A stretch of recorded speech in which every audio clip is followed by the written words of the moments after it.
अस्सलाम वालेकुम रहमतुल्लाहि वबरकातुहू। आज हम अल-अरबिय्यतु लित्तालिबीन हिस्सा अव्वल के अद-दिरासा चैप्टर की 9वीं मश्क पढ़ेंगे। इस मश्क के अंदर करना क्या है, फ़ेल मुज़ारे का सीगा दिया हुआ है, हमने वाहिद मुज़क्कर हाज़िर का सीगा उसी बाब से बनाना है। तो सबसे पहले हम सीगे निकाल लेते हैं। युराजिउ, इसका अमर आएगा वाहिद मुज़क्कर हाज़िर का राजिउ, और यक्तुबु का आ जाएगा उक्तुब, यंतबिहु का आ जाएगा इंतबिह, यक़राउ का आ जाएगा इक़रा, युहद्दिरु का आ जाएगा हद्दिर। आगे लिखा हुआ युज़ाकिरु, इसका आ जाएगा ज़ाकिर। अब हमने करना क्या है, ये इस सफ़े को हम पहले देख लेते हैं। युराजिउ दरसा, वो सबक दोहराता है। राजि अद-दरसा, तुम सबक दोहराओ। यानी कि हमने तर्जमे के जब सीगा बदला तो तर्जमा भी बदलेगा, ये हमने इसमें ज़रा फ़र्क करना है।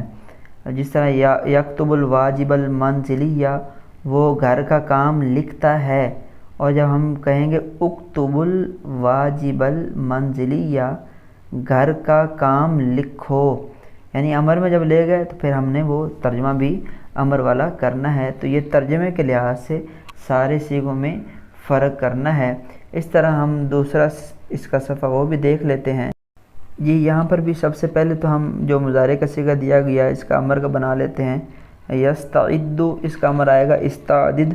यहफ़ज़ु, इसका अमर आ जाएगा इहफ़ज़। युहल्लिलु का हल्लिल, युरिबु का अरिब, और युस्मिउ का इस्मा, और यस्तमिउ का इस्तमे। या और ये अमर का सीगा आगे निकालना और बाकी वही लिखना जो पहले लिखा हुआ है। तो बाकी वही तर्जमे का फ़र्क करना है। जैसे यहफ़ज़ु दरसा, वो सबक याद करता है। इहफ़ज़ अद-दरसा, इसका मतलब क्या, सबक याद करो। और यहाँ पे ये भी याद रखें, जैसे पहले लाइन में लिखा हुआ है राजिइद दरसा, और यहाँ पे अगर हम पढ़ें तो इहफ़ज़िद दरसा के ज़ुआ के नीचे ज़ेर आई है। ये क्यों आई है, क्योंकि जब जो साकिन होता है उसको अगर हरकत देनी हो तो उस वक्त उसको कसरा दी जा सकती है। वैसे क्योंकि अमर है और अमर आखिर को साकिन कर देता है अगर आखिर में हरफ़ इल्लत वगैरह ना हो। ये अमर के आप तरीके पढ़ चुके हुए हैं। तो इसके अंदर ये ज़रा आपने करना है फ़र्क तर्जमे का भी और सीगे भी इसी तरह आपने अमर के लिखने हैं। उम्मीद है सबक समझ आ गया होगा। अगले सबक में फिर मुलाकात होगी, तब तक के लिए अल्लाह हाफ़िज़।